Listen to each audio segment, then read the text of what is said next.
We are stepping into the empowerment of our creation energy with this Scorpio full moon that happened on the 23rd or the 24th of April, depending on where you live.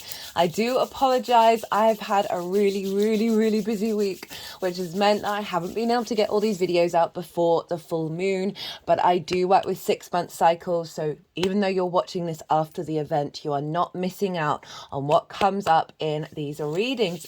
Hello and welcome.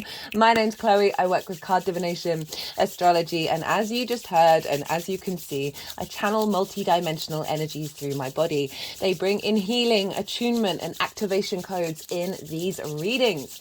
For those of you who know your time of birth and your natal chart, I really recommend you check out the sign that falls in the first house first. This is your rising sign where your ascendant is. I read for all of the signs in terms of the astrology as if they're in the first house. However, this does not invalidate you looking at any other part of your chart, perhaps where your sun or your moon are, because they are always getting activated with this lunation. So the themes of those houses are part of the transit for you on a personal level. Anyway, just look to whatever sign you want to look at and look to see where it falls in your natal chart. Look to the house that it's in and the themes of that house. You want to apply those themes as well as all the meaning you've got going on in that sign to the messages that come through. It will be as if that sign has now moved to the first house, but with all the meaning of your natal chart. So the astrology for the rising sign will still link in. Right, I am reading for Sagittarius, so let's crack on with it.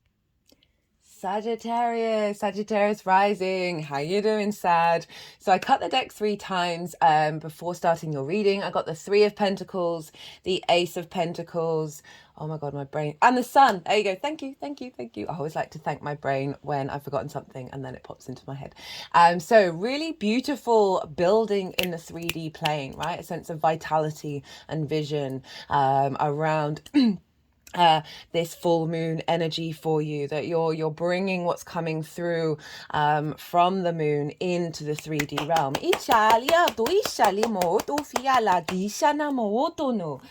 Well, so those of you who don't have Sagittarius in the first house, which is the rising sign, look to the house that it does fall in your natal chart. Look to the themes of that house, and you want to apply those themes as well as all the meaning you've got going on in the sign of Sagittarius to the messages that come through. It will be there's another pentacle, there's 2 pentacles, got a lot of pentacle energy. It will be as if that Sagittarius energy has now moved to the first house. So the astrology for the rising sign, because I read these signs as if they're in the rising sign, will still link in. You just got to add on a little bit of personal natal chart meaning on top of it. So take what resonates, leave what doesn't. Now, regardless of whether Sagittarius is your rising sign or not, wherever Sagittarius falls in your chart, Scorpio is next door to it. This is called an inverted aspect. It's not a traditional aspect. And this is where we're dealing with 6 different energies, all sort of intermingling with one another. Sagittarius, you are mutable fire and yang in nature, and Scorpio is fixed water and yin in nature. Now, the way that I like to describe the inverted energy is imagine you're sitting next to somebody, but you're both facing forwards. You can't see them. You don't have that direct line of sight. You don't have that clarity, but your spidey senses are in full gear. So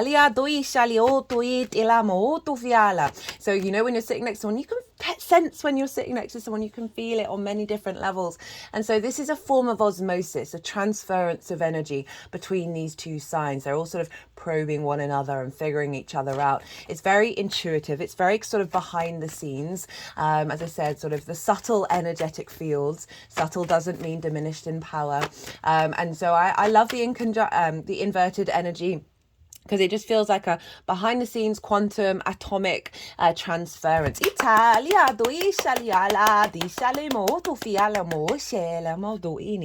that's wherever Sagittarius falls in your chart. Now, I am pulling cards for 3 different, more pentacles, for 3 different piles. The first pile is the lead up to this full moon. I work with 6-month cycles, so this is from the Scorpio new moon last year, everything you've been working on, integrating, and then how is your energy showing up that's then going to be working with the full moon download. So that's pile 2. This is the energetic download that's going to imprint into your vessel that will then unfold moving forwards. The baseline for pile 2 is always the collective reading. I see lunations as portals, both new and full moon alike. That yes, a full moon represents a sort of an ending, a completion, an elevation, a sense of heightened visibility. That with all of the work that we've done over the last 6 months and that imprint of the full moon, we then get a download that will then unfold over the next 6 months that takes us to the Scorpio new moon. So with every ending, there's always a new beginning, and with the new moon, with every new beginning, there has always been an ending. So we're constantly in a loop, guys. Italia, the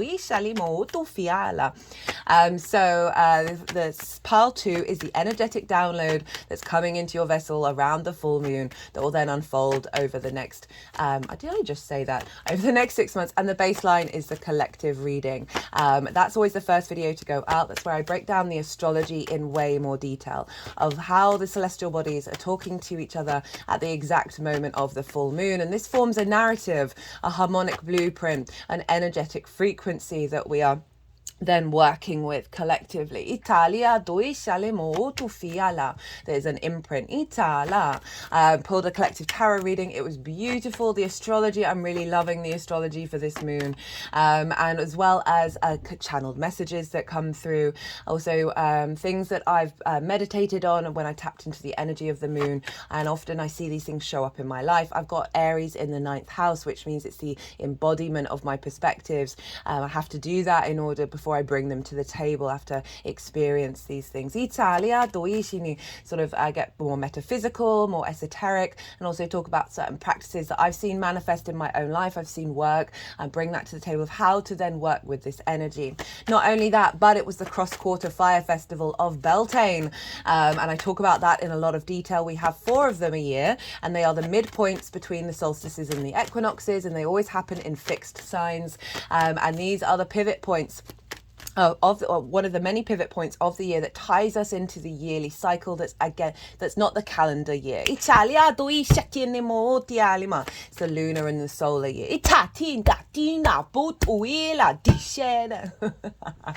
And so I'll talk about that in lots of detail. In the northern hemisphere, this is a very fertile time. Spring is springing. The earth energy is really rampant and really fertile. Big manifestations now as we activate to the summer solstice, and it's linked into the horned god, the Pan energy, the sort of masculine yang fertility energy of manifestation is coming into union with the green goddess, and so there's a real sense of fertility and manifestation here. Now the Christians have moved this to the 1st of May Day, of the celebration of that, and that's more focused on a sort of the feminine purity of it all. Well, in the earthly traditions, the pagan traditions, this is about the fertility, the union of the masculine and feminine that we see in nature. We see that creation energy come into force, and it was celebrated around the full moon that was at the end of April and the beginning of May, because everybody would go out into the forest under the full light of the moon and lie and go into the nature. And yes, there may have been an element of the copulation, but it's more the focus of absorbing that earth energy, giving your energy back to the earth, being in union with the Great Mother. So I talk about some practices you can do around Beltane. You're watching this after the event, and I personally believe that we can tap into energy retrospectively, so you're not missing out on anything, but I do apologize for not getting these out sooner. So that's all in the collective reading, and that's the baseline for pile 2. And the tarot is how this links into the Sagittarius area of your chart. Pile 3 is how all this energy is manifesting moving forward. So those are the piles. We're dealing with a full moon. The moon represents our unconscious spaces, our emotional body, our intuition, our needs being met or not being met, how we nourish ourselves, how we nourish others. And this is all heightened around the full moon. Now, usually I talk about trigger time. So a full moon can bring up a lot of triggers because all of those themes can highlight where they're distorted, where your needs aren't being met, where your intuition's a bit off, in order to bring up things that you're then working on over the next 6 months. And I genuinely haven't felt called to talk about this. Usually in full moons, I break down the 3 main triggers that I see show up, and I just really have not been inclined to do so. And so I'm leaning into that, and it's very much in alignment with the collective reading of the messages that were coming through. Of we've gone through a massive 2 massive portals recently: the solar eclipse in Aries and the Jupiter Uranus conjunction in Taurus. They have their own transits. I do recommend I do recommend checking them out if you've not seen them. One, that total solar eclipse in Aries is probably the biggest lunation of the year, and it marked a huge transformative energy for us all. And then the Jupiter Uranus conjunction, that happens once every 13 to 14 years. That's the biggest conjunction of the year, and that is activating a new cycle for you. Now, this full moon is traditionally ruled by Mars, and Aries is ruled by Mars. So we've got this double martial energy, and it's happened a couple of days after that conjunction with Uranus and Jupiter. And in a nutshell, if you haven't got time to go check those out, but I do recommend them. I mean, I recommend all of them. I love the stories. That total solar eclipse is us connecting more instinctively to our soul, and having more faith in our embodiment in this 3D world of the actions that we take, and allowing the honoring of the I am within as well as the I am of everyone else, and clearing up a lot of clutter around judgment, expectations, assumptions, criticism, all of that kind of thing.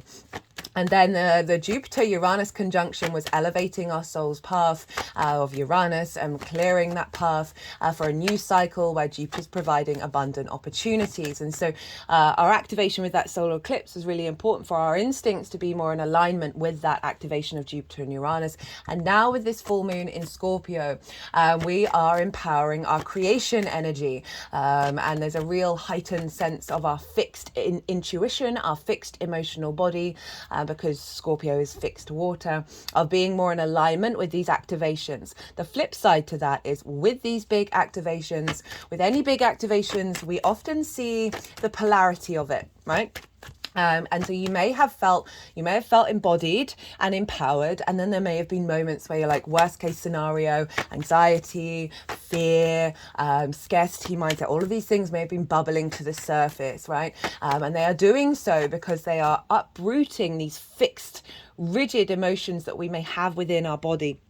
And they're coming to the surface for this Scorpio full moon cleansing. I've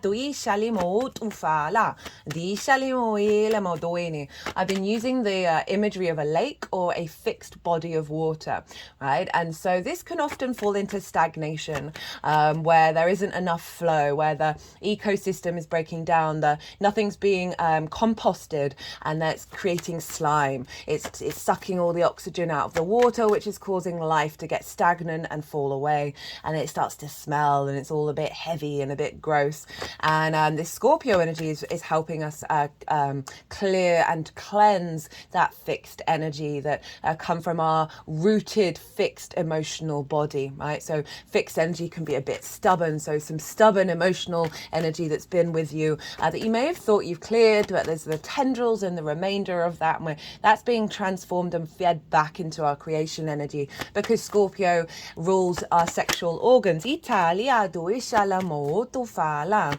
that isn't just about the sexual act. This is about creation energy, the crucible you have within you in your sacral chakra. Not gender specific, crucible of creation. And so we're realigning that away from the distortions and into our innate confident power. Mars in a yin sign is very sort of protective and very standing firm, and ready to go. It's not necessarily starting fights. So that's why, one side of it is clearing some stagnant energy that's then feeding into our creation energy. And the other side of it was like Scorpio goes into the darkness, right? So it's capable of doing so in order to reveal the light, and reveal the truth. And it has the strength and power to do so, but sometimes that energy can get stuck there and can fall into paranoia. Again, Mars in a yin sign, ruler of a yin sign. It's very like worst case scenario, on the defensive all the time, always thinking that conflict is coming its way and it's got to be prepared for it. And it can lead to sort of some really heavy energies. And what, you know, as I said, with all this activation, you may have felt yourself, those things come in, they come up in order to bubble to the surface and be released. But also what's coming through with the strength of this full moon, of really heightening our intuition even more so into our fixed emotional body, that's giving us more confidence, more faith, and more this sense of inner peace, this inner calm, all right, the stillness of the lake. That when these narratives show up in our heads, this is about acknowledging we've got a multiverse inside our minds, that we are cultivating a part of ourselves, we're multifaceted beings, a part of ourselves that is that sort of, you know, sitting in meditation, Zen, Buddhist energy of everything's cool, very neutral, very inner peace, inner calm, that we're no longer being impacted and affected by those sort of distorted narratives, that fear mindset, that worry, that anxious energy, the judgment, the criticism, both external and internal, those sort of thought processes.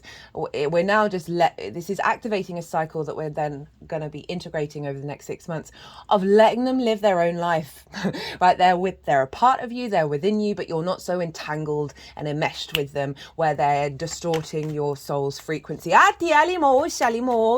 So let those narratives play out. We're no longer feeling and, you know, falling into the paranoia. We're more confident within ourselves. We're standing in that darkness knowing that we embody it and the light at the same time. And there's a lot of peace that comes with that. So those are some of the bigger themes that have shown up for the Scorpio full moon, and so there's a heightened elevation of our intuition now, our fixed intuition.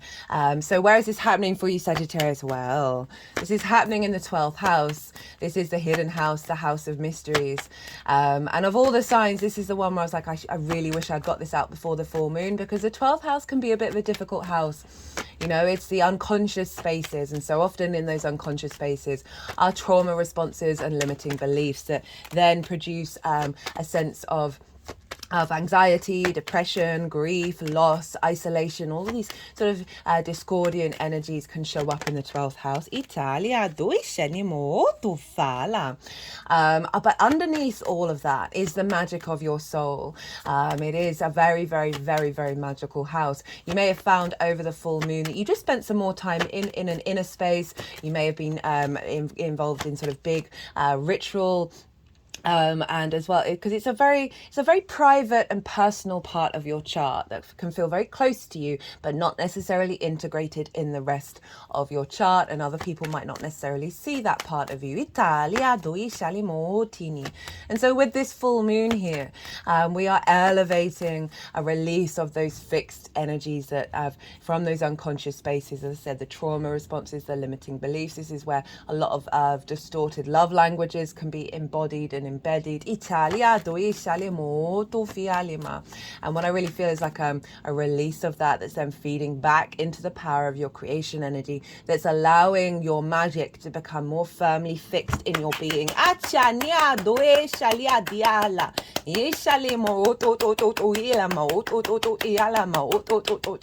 I was saying earlier, I haven't felt called to talk about the triggers, right? There may have been triggers, there may have been imbalance, but the skills, the energy downloads that we've been receiving, we're more able to navigate these quite quickly, where we're not necessarily losing our minds over it. The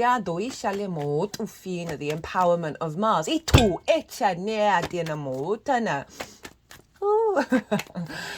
So a full moon in this sign is a real strengthening of your intuition in alignment with the magic of your soul, an observance of being able to stand in the darkness at those unconscious responses and be at peace with them.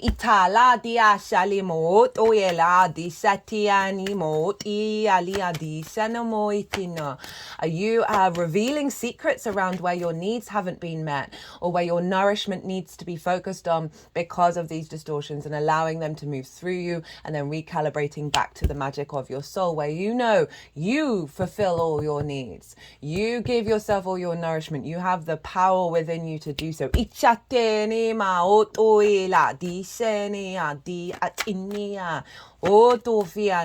I had a little meditation before doing this transit, and this phrase came to mind while I was in that space of you do you, and this was me talking to everything other than myself.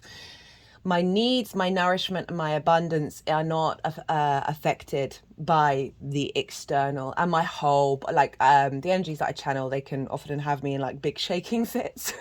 I like my whole body recalibrated to that. So there's a real sense of that inner power, that inner yin energy, that we are now knowing that we are, where the distortions are, do not have the same entanglement, enmeshment around us, that our needs and our nourishment are not being diminished by external factors. And my root chakra is shaking at this. Okay, so the sun is over in your 6th house, and often wherever the sun is with a full moon can highlight the journey that you've been on, and illuminate clues about where you're headed. The 6th house is the house of work, basically. It's the adult in the room. This is about work, how you work, your physical health, rather than sort of the mental things over in the 12th house, your routines, co-workers, and pets. So the sun is here, shining a light on this area of your life. You may have more vision, more clarity, more animation. Remember, we got the sun of cutting the deck and all that pentacle energy of how to embody yourself, right?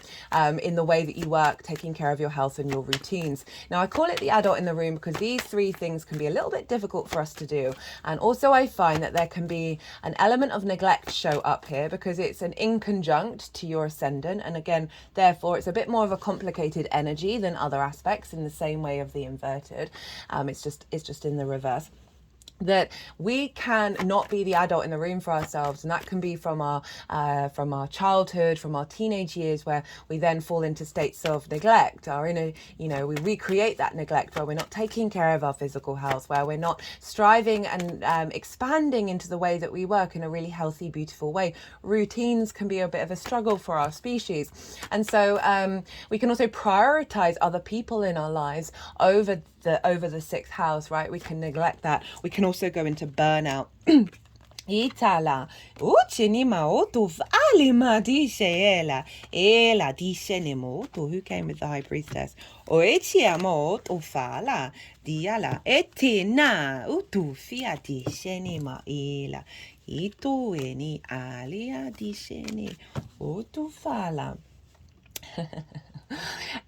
can also, so we can really neglect that area of our chart. It can feel a little bit discombobulating. Now the sun is there, so you've got some more vision, you've got some animation in this area of your chart, and I really feel like this is coming into balance. And so often that which is in the unconscious spaces has an impact on our physical health, right? We all know the body keeps the score. Our emotional trauma stays in our body. Most of disease comes from our energetic field. You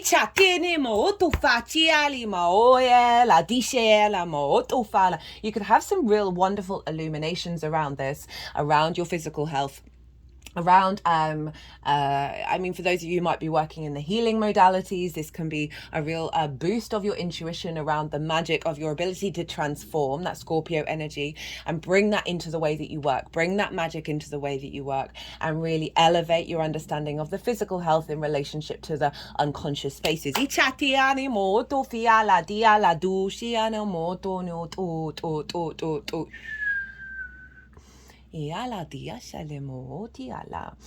Right, removing some blockages here. And really there may be blockages around you finding the joy in your work, finding the vision and the clarity. And this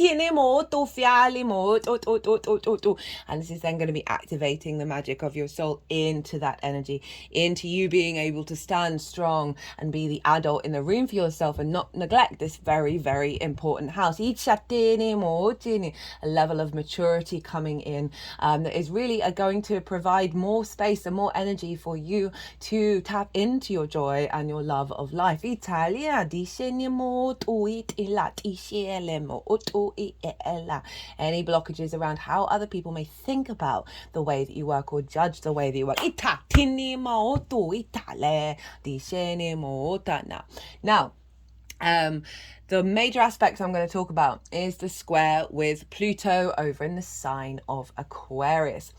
And this is pretty big, right? So this is forming what's called a T-square. So we've got the opposition between the sun and the moon, and then they're forming two squares, two 90-degree angles to Pluto that forms a T. And the release point of the T-square is the bottom of the T, so it's Pluto. So Pluto is in your third house. This is the house of the goddess, where we find meaning in our day-to-day. It's our environment, things we do on a day-to-day basis, our local community. It's also communication and learning things for the first time, because it's linked into schools.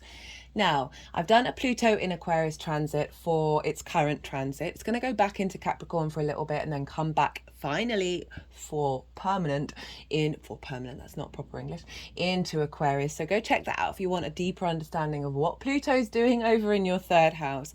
But essentially, Pluto is about the cycles of life, death and rebirth. It's about the ancestors, and also the sense of powerful transformation and honoring that and being neutral to this. It's about your root id power, right? The root of your power,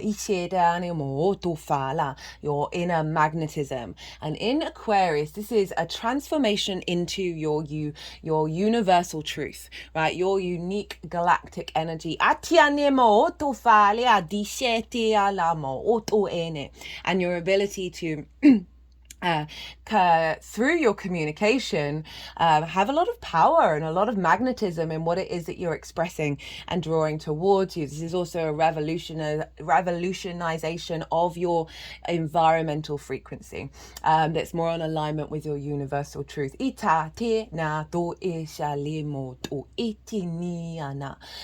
transformation around the meaning that you find in your day-to-day. So we've got this unconscious spaces and the magic of your soul in balance with your physical health and being the adult in the room, feeding into your day-to-day, feeding into this transformative frequency that is shifting your environment, that's then allowing you to find more meaning in the day-to-day, to bring that magic into your day-to-day, into the way that you communicate from a space of maturity, from a space of the embodiment of work that's allowing day-to-day manifestations of this, of really refining how you work. This also can see you putting in the practice on a day-to-day basis to look after your health, your routine, as well as more of a magical ritual practice.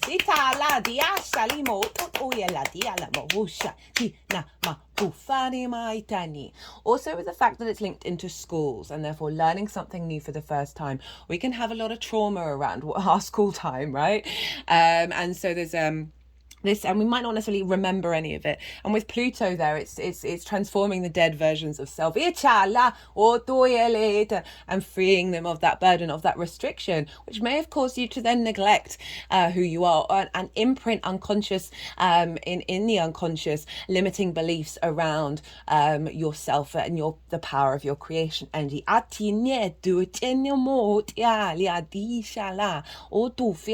that is the major aspect. Let's get into the rulership. There's so much other stuff going on. We're actually being birthed from a cradle into Pluto, which is wild. But okay, so rulership. Mars traditionally rules Scorpio. That's what I work with. So it's from the Hellenistic principles over 2,000 years ago. I use them as the foundations of my astrology practice, and then I work with my intuition and part of the modern astrology. I like to poke holes in things, so if I don't see it really showing up, I won't use it. And I can totally understand why Pluto is linked into Scorpio. There are so many similarities, but for me it's Mars. I've seen that in my own life, in people around me, in clients, in sort of timing techniques by transit. Mars. And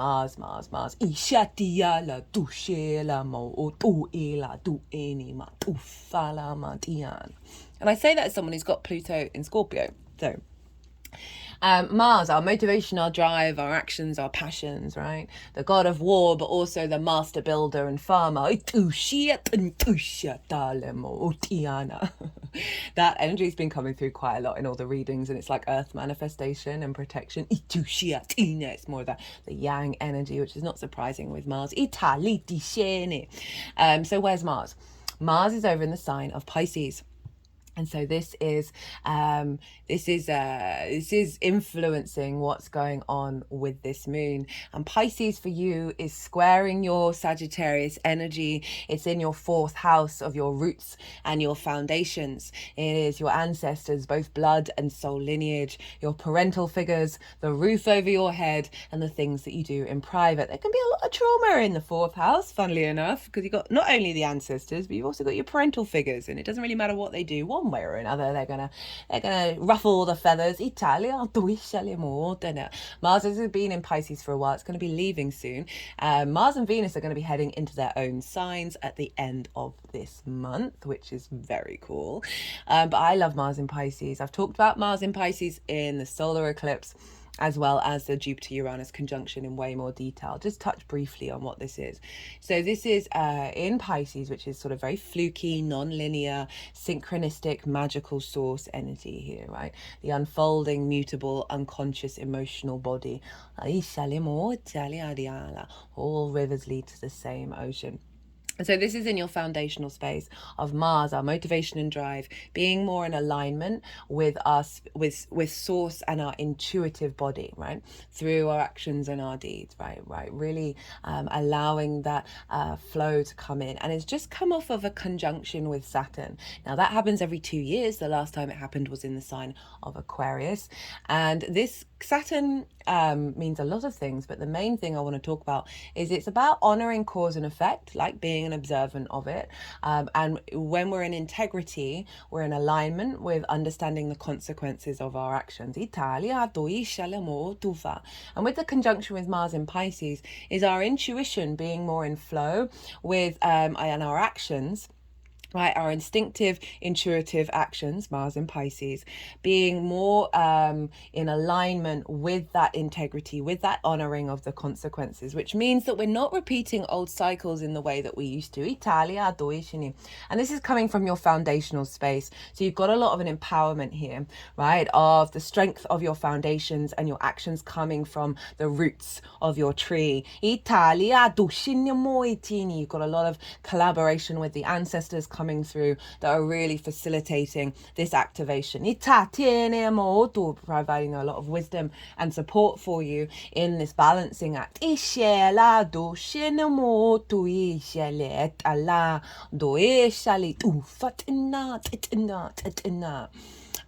so this is really supporting from your foundational space, from a more magical space, this alignment with the magic of your soul, right? So this is follow the synchronicities. Allow yourself to observe the miracles that are going to unfold. Don't overthink your actions and see where your intuition is guiding you. And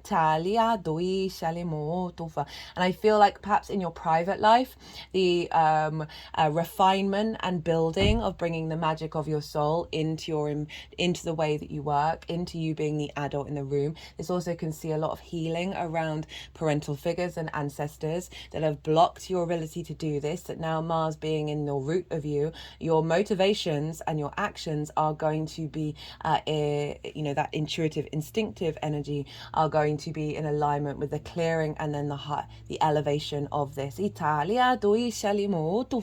Now, Jupiter traditionally rules Pisces, and Jupiter is one of your rulers, Sag, because it rules Sagittarius, and Jupiter's over in the sign of Taurus, along with the Sun and along with Uranus. So Jupiter's been there for a while. Jupiter's bringing wisdom and expansion of understanding, okay, what does work mean to you? What does your health and your physical routines mean? Your routines mean to you? Providing more opportunities of elevation around that and being in contemplation around how you work.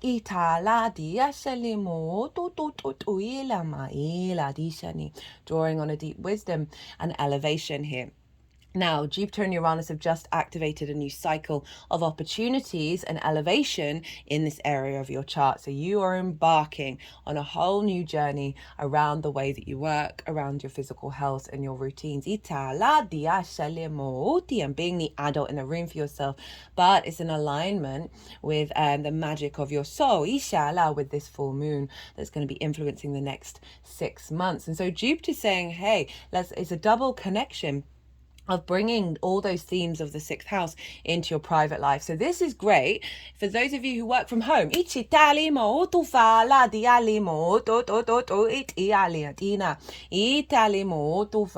those of you who don't work from home, I feel like Mars, the Jupiter-Mars aspect is going to mean that your private life, your home life is going to be in more flow, that's then allowing for more abundance and opportunities to come through at work, whether, if you're not working from home. So I it's for both sides here. So Jupiter's elevating this. It's still in a close conjunction with Uranus, so it's bringing in a sense of liberation and independence, feeding into that 4th house. Of strengthening your roots from being in a very sort of mature, grounded, adult in the room energy that is allowing you to feel strong and firm, your roots to feel really empowered, your instinctive, intuitive actions to be then influencing the alignment of the magic coming through. I do feel like perhaps movement in your home life, right? Movement in your private space. That can be internal, your internal private as well, of creating flow, that's going to create space for the magic to come through. Perhaps doing ancestral work, connecting to the ancestors is going to be strengthening this connection to the magic of your soul. Now, Venus rules Taurus. So where's Venus? Venus is over in the sign of Aries. Hello. And I love Venus in Aries, and she's in her favorite house. She loves being in the 5th house. This is your house of your creation energy. It's a house of joy. It's about amusement, play and games. It's about pleasure, not just of a sexual nature, but in every area of your life. It is about children, literal children, your own children you work with, your inner child, creative things you birth into the world that feel like your children. And creativity isn't just about music and art. It's anything that you do from your individual spark, from a creative space, right? And it's also about romance and dating. So Venus is influencing Jupiter and therefore influencing Mars and therefore influencing this moon. And she's very closely conjunct Chiron. And this is one of the reasons why it's linked into the solar eclipse, because Chiron was exactly conjunct that solar eclipse. And then for the Jupiter-Uranus conjunction, Venus was at the degree of that eclipse. Now, I talk about Chiron and the mythology of that in the solar eclipse reading in way more detail. But essentially, it's the wounded healer and the master teacher. And we've shifted from focusing on the wound, right? We are now seeing the wisdom being elevated. And Chiron taught all the heroes and all the kings, and had a lot to offer and was seen as this great teacher, as the master teacher. And with Venus there's a real sense of charm, right? Of love and appreciation, of creativity, of play, of diplomacy and grace. And so she's infusing this master teacher energy, right? She's allowing those wounds to be transmuted very, very quickly, which we've already been doing a lot of work on.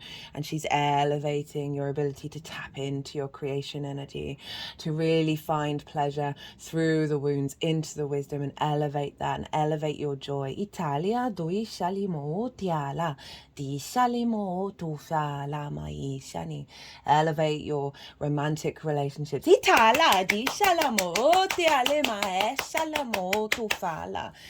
There can be a lot of addiction in the 5th house because it's our inner child, right? And recreating that, which then leads to the neglect of the 6th house of being the adult in the room. And I really feel like big wounds around this. And also in terms of romance and dating, we can sacrifice that 6th house because of that, right? Itala. And so Venus is influencing Jupiter and saying, hey, buddy, I appreciate we're being the adult in the room here, but this has got to come from our pure creation energy. This has got to come from a place of joy, a place of pleasure. And so really elevating that. And in terms of like relationship dynamics, because they got quite excited with that one, there's an element of whether it's relationships that you're already in. This is not quite long-term committed romantic relationships. That's over in the 7th house, or which is Gemini, where Jupiter's going to be headed. But it's more sort of the play, the romance, the dating at the beginning. That this is either going to elevate the relationship dynamics that you already have in that area, or be bringing someone in that's more in alignment where you work together, the 6th house, right?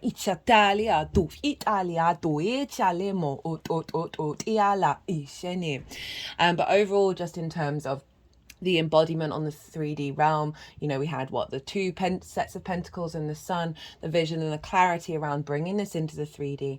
Our Venus going, hey, let's bring all of this good stuff and your ability to create from a place that's really elevated, Ishala, and find joy from a place that's really elevated, Chiron, into the way that you work. So really bringing that new creative ways of how you work, or how you look after yourself. It's then feeding into your foundational space where you're putting it into practice, where it's strengthening your roots. It's then elevating the magic that's coming through. Now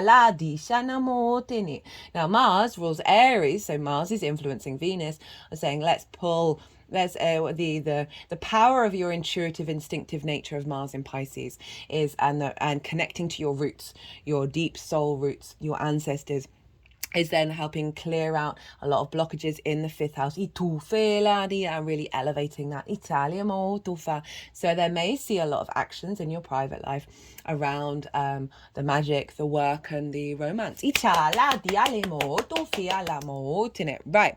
So everything that I wanted to say, except look to where your sun and your moon are in your natal chart. Look to the houses that they're in and the themes of those houses. Those themes are likely to have popped up around this full moon because they always get activated and they're always part of the lunation cycle. If you want to do any big elevation work of the energy of manifestation around this full moon that is pulling you into the next cycle, I recommend bringing those themes in, and also be aware that those themes are likely to play a part of the unfolding.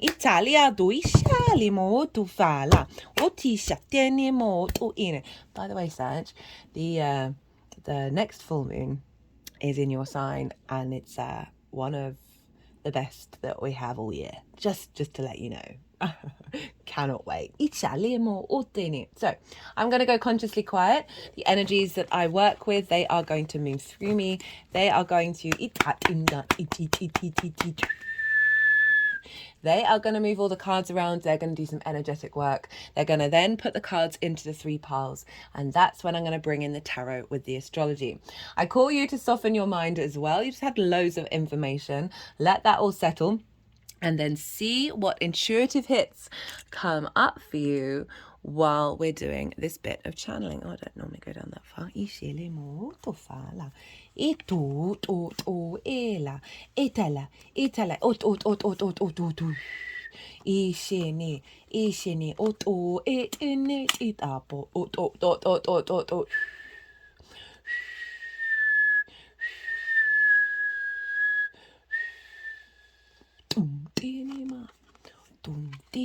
Okay, so that was in reverse.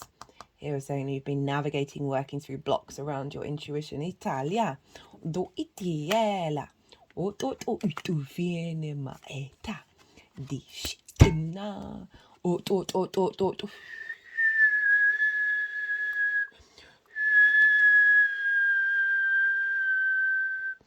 Blocks around your creation energy. Blocks around fertility. Isheela utufala dishene. Ala duala. Duala. Duala ila disha.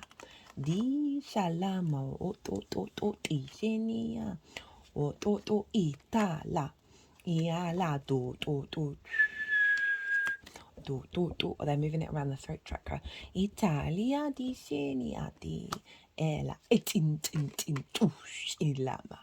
Utu fala di salama utu e ushini di ala tu fala iti ala echene atu atinia eti alama utu fiana itini elati sheni alati itiana. You got a lot of court cards showing up here. Iti atini atum iti atu tu fana. Ishalima otuile iti ala tushinema italama otufala dishina dishana motuva dishalinema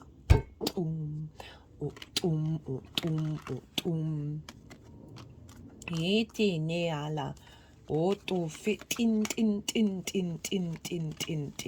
ilela diano. All those court cards. Itila, itinima o tufalia, isha, itanama o elama, dovana. Let's see if I put it down the right way. Doisiani ela, diala,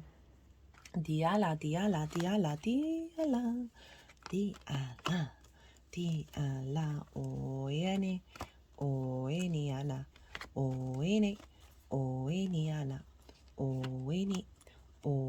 ana oeni ana iana inana oninana iana inana eniana eniana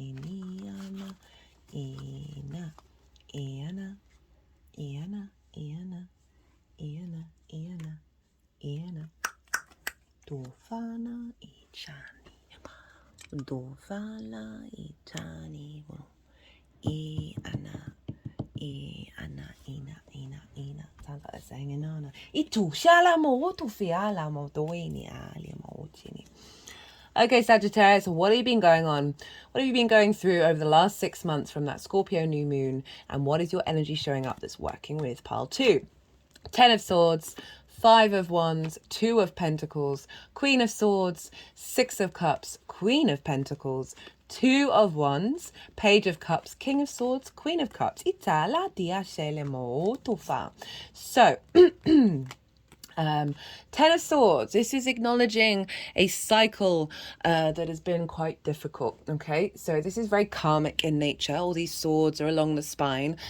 We hold a lot of karmic trauma in our spine. And I just sat up really straight as I said that. And there's a sense of immobilization, a sense of restriction, and also a sense of betrayal. Now, we're dealing with the 12th house here, the hidden house, the house of mysteries, all those unconscious spaces, those trauma responses and limiting beliefs that we receive from very early on, right? That are so in our unconscious that they feel incredibly natural to us, and we recreate them out in the world. And so there's a sense of this can be your internalized immobilization from these trauma responses, from these limiting beliefs that have blocked you from being able to move, to be able to navigate this world from the true abundance of your soul, because we signed up for certain things. And this can see it then recreating out in the world that there may have been situations of betrayal, a sense of limitation. You may have felt really restricted from your the magic of your soul. Remember, we had that High Priestess in reverse, as well as the Empress in reverse. They were doing some healing work around that. Of your intuition, of your sense of fertility and abundance in the 3D, right? Not being limited.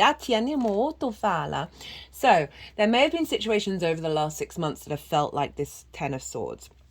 And there may have been simply just time for you to navigate, okay, what are these? How do I genuinely feel collectively where we've become more aware of the energy within us that's blocked or sort of entangled, and that we're able to either consciously or unconsciously navigate and work through that, and generally like spending the time to reorientate our energetic frequency. We've got it with the 5 of Wands, and this is a kind of chaotic energy. There's movement, but there's no momentum. And this can feel like things in your unconscious spaces doing battle with one another. That may have blocked your ability to transform, blocked your ability to really manifest in the 3D. And overall, these are like really restrictive energies of you really getting to the root of the magic of your soul. And again, the unconscious responses doing battle that then recreate that conflict out in the world. 2 of Pentacles. This is, for me, is a survival card, right? That's one of the main themes that I see with it. Because again, there's movement here, but there's no momentum, because this figure's like, oh shit, got to keep these balls juggling, and not being able to step into the present moment in a thriving mentality. So there's an element of perhaps there's been so much going on in the outside world where you felt so overloaded that there hasn't really been time to sort of sit and be within yourself. Or you've been in a fear mindset, a survival mechanism, again, that can come from those unconscious spaces where we are in scarcity, we're in fear mindset, so we're not able to step into our power. It's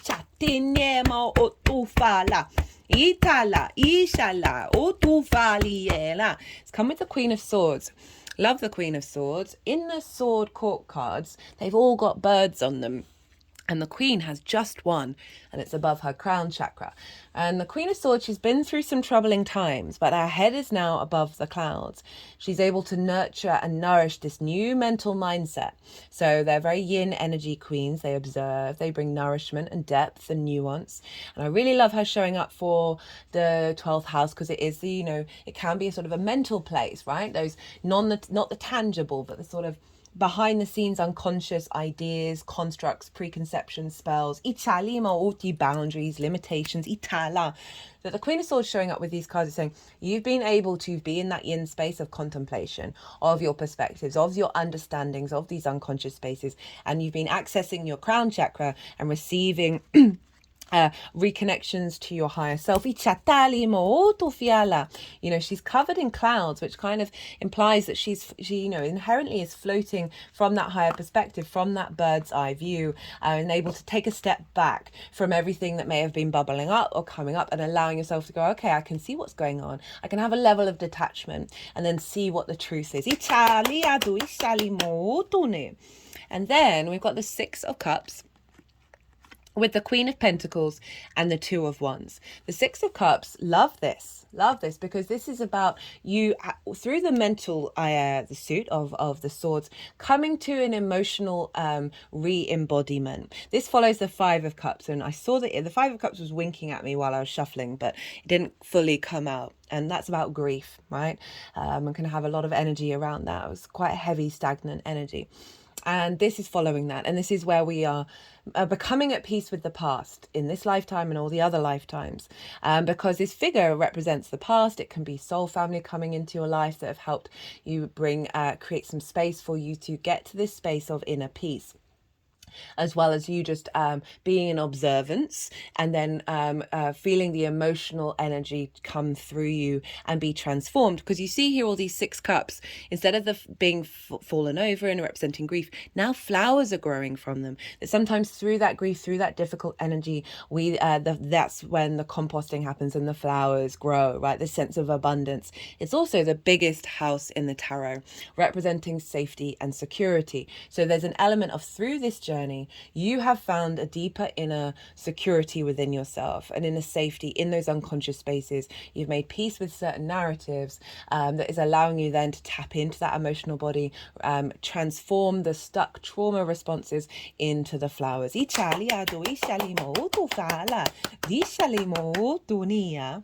With the Queen of Pentacles and the Two of Wands, which is saying with this activation, you've then applied deep nourishment.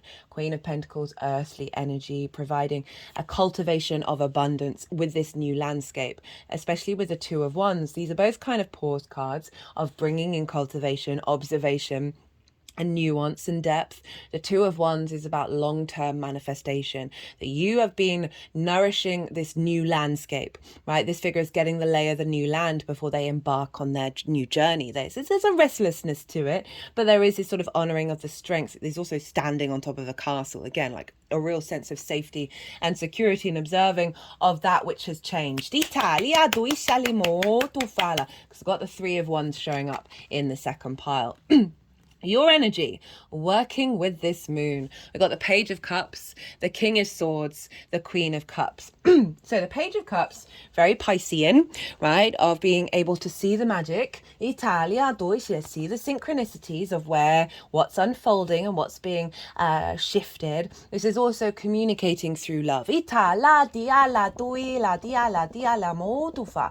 And I can see this as your unconscious spaces, the magic of your soul. You're more in emotional union with one another. There's more messages coming through. You're more receptive to that. And there's been more opportunities for you to cultivate. And this is what you're working with. You're providing a space of playfulness. Pages have just got into the court. They're so excited. They want to learn everything. So this is really, I love that this is the first card for your energy, because it's saying you're open to exploring this new landscape from a very imaginative, intuitive space. And also, you know, pages are often linked into children. If we think about Venus over in the 5th house, there's this sense of your inner child having shifted. You know, the neglect of Mars being in the 4th, of bringing up those old patterns of from our foundational space, both by ancestors and parental figures or whatever, your carers, whatever, that have caused you to recreate certain patterns. This is saying there's a refreshed energy coming in. Italia, that inner child is no longer feeling unsteady. Because it's come with the King of Swords and the Queen of Cups. The clarity of vision to take action on this frequency coming in.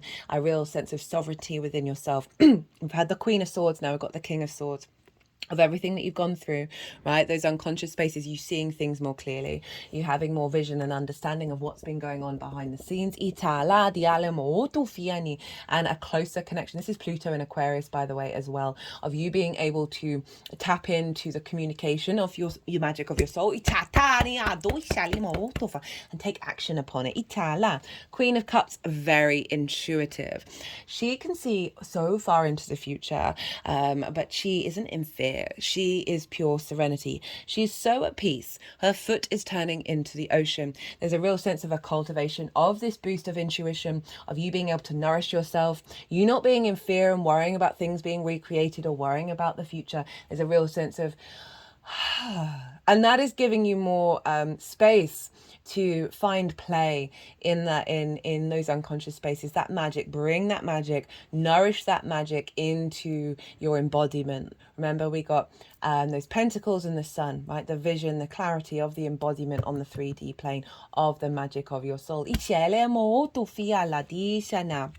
So the energy of this moon downloading into your vessel. And so this is the 5 of Pentacles in reverse, the 9 of Swords in reverse, the 8 of Wands, Italy, the Ace of Pentacles, that 3 of Wands I was talking about, the High Priestess, the 9 of Pentacles, the King of Pentacles, the King of Wands, and the Empress.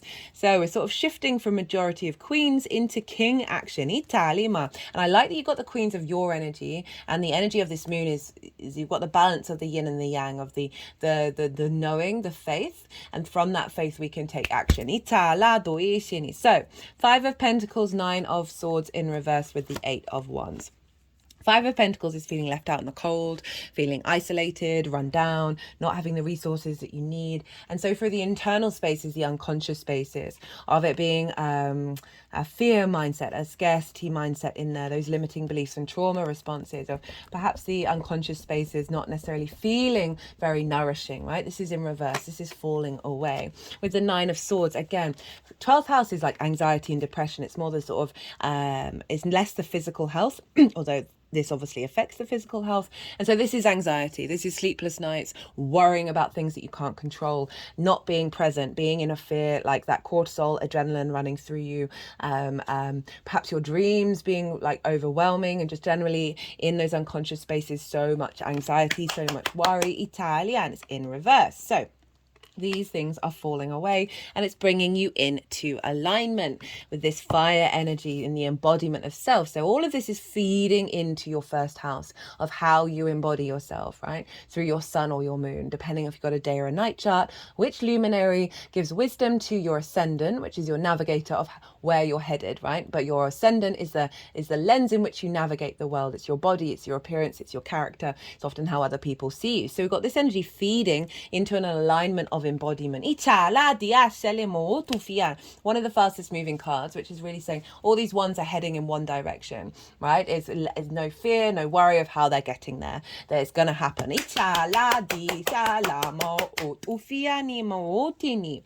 Ace of Pentacles and the Three of Wands. So with this alignment, there's a renewal on the 3D realm, right? They're being able to, as I said, bring that magic, bring that embodiment into your 3D.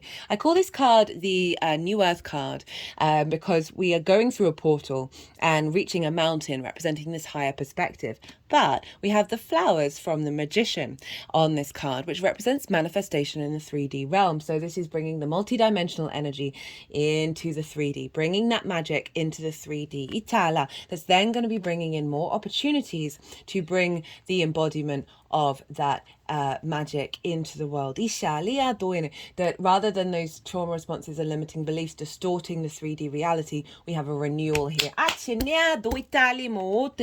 with the Three of Wands. So moving on from that Two of Wands, we are now standing tall on the cliff, representing the higher ground.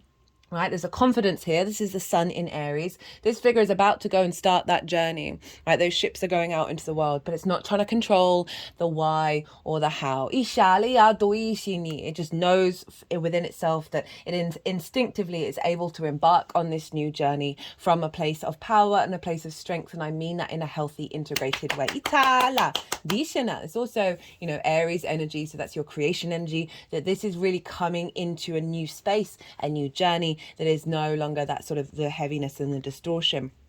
The High Priestess with the Nine of Pentacles. So the High Priestess, this is the Moon's card. This is our yin intuitive nature, and she showed up for every sign in the solar eclipse reading.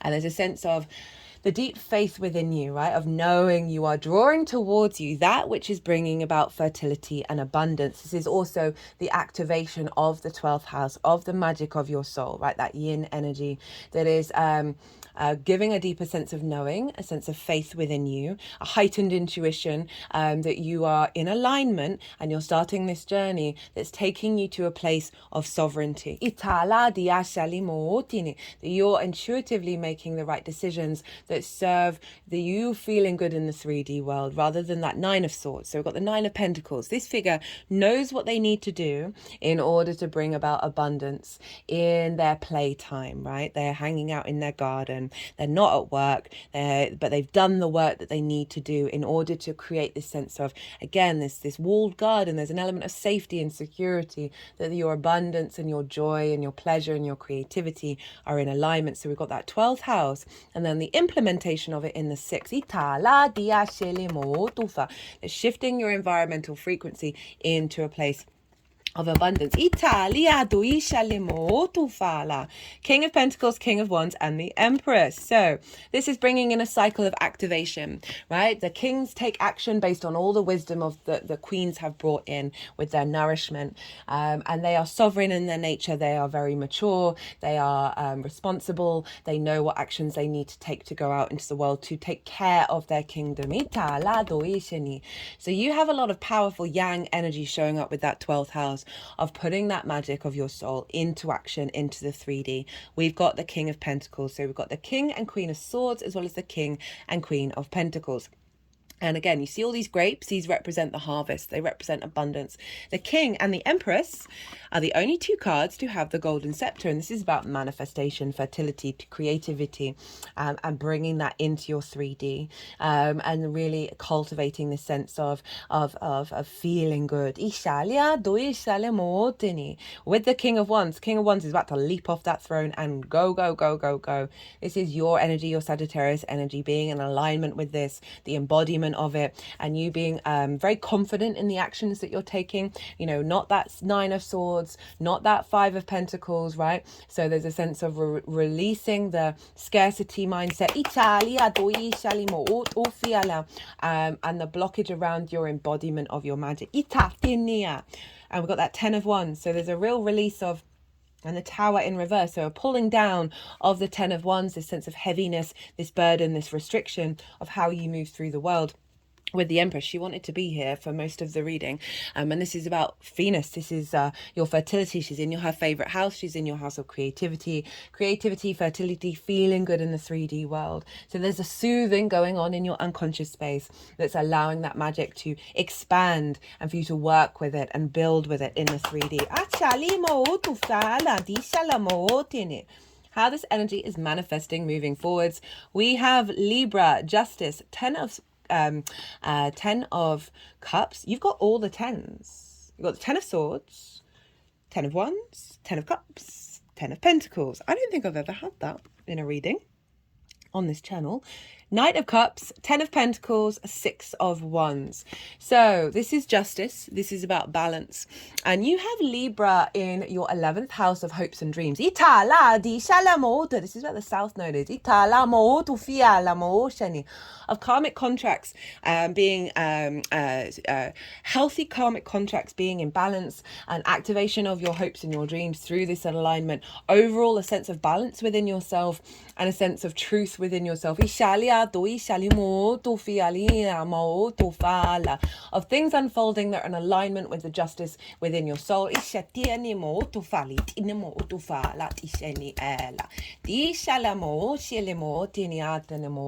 that embodiment of the magic in the way that you work. This can be friends, groups, and alliances seeing that, as well as you reaping the benefits from your 10th house, which is your life purpose, career, because of the shifts that have happened in the unconscious spaces. That's then allowing you to embody your work in a beautiful, abundant way. You're getting more opportunities there. That's feeding into your 10th house. It's then rippling into your 11th of reaping the benefits from that. That is bringing you into alignment. We've got the 10 of Cups. 10 of Cups is the outward expression of the 9 of Cups, right? So the 9 of Cups is the inner confidence, the inner gratitude and abundance, and the joy and confidence at existence. And so this is the external representation of it. So when we embody that frequency, we then see our environment shift and things start to manifest. So you see all these cups, they're in alignment. They're in the rainbow, which represents for me the chakra body, and that's the internal rainbow. And when that's in alignment, we see that come into alignment in the external. And so there's a real sense of alignment, emotional alignment in your unconscious spaces, in the magic of your soul, seeing that the repercussions of that coming out into the outside world. You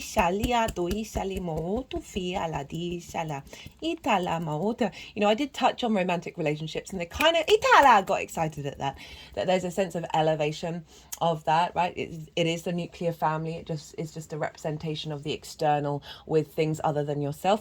So there could be, because of this union within yourself, because of this clarity that's coming in, that it's bringing towards you the other external things that bring you joy, bring you pleasure, bring you creativity, bring that into alignment. Itala. It's come with the Knight of Cups, and this is showing up quite a lot for these readings, and this is very much Mars in Pisces, the embodiment of water, the embodiment of love, of intuition, of synchronicities, and being guided by that, being in alignment with that. It is the true romantic, wearing rose-tinted spectacles, but not in a way that gets you in trouble.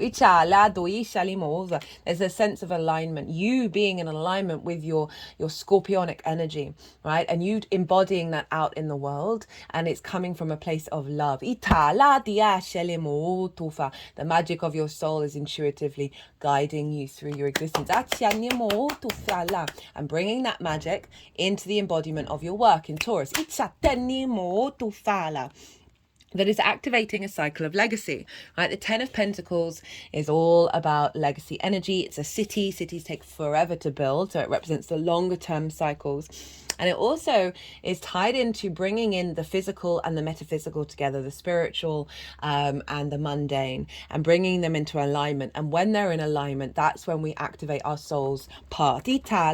So this is unfolding into a place where perhaps you're feeling really strong and secure in yourself. Perhaps you're in observation that your legacy is coming true, it's manifesting, because we got it with the 6 of Wands, which is a sense of victory, a sense of being celebrated by the outside world, because it is the house of work where Taurus is, and the unconscious spaces. And I keep feeling called to say, bring in that magic of your soul into the way that you work, that's having a ripple effect on the rest of the chart. And this can see you being in alignment, you the way that you work being visible to others. It's in regards to the sort of more the 3D plane of your career and your life purpose. I also love this card when it shows up for the 12s, because it feels like all those unconscious spaces, all those different parts of self are all in alignment, right? And they're celebrating the work that you're doing in the outward world. But there is a sense of recognition, of celebration, and you feeling very confident and a sense of victory with that victory wreath showing up. Right, let's get some qualifiers for you. Oh, not that one. Other deck. Itala, ishini mo tu fiala maitale, ela tu fala maitine. These decks, we've got the Death card. I wondered if that was going to show up. That's Scorpio, change, suspension of consciousness, new life, reborn, and the Strength card, telepathy, intellect, intuition, animals. So a rebirth. Deep into your intuition. Ita, the Hermit card. That is your 10th house. Of your career, your life purpose. Leo is in your perspectives house, so a shift of perspective and understanding of who you are on this planet, in this universe, activating a stronger path, a soul path. Of not being distorted by the external. We've got thought communication over in the sign of Aquarius, and then energy and flow of the communication house. Like bringing that magic into the way that you communicate, bringing that magic into your environment. Ichi, we've got relationship change. With you, those unconscious spaces. It's really bringing into a space of liberation. You being able to be in your own energy and it not be distorted by the external, and then really cultivate that. And going back, we've got manifestation that's showing up a lot.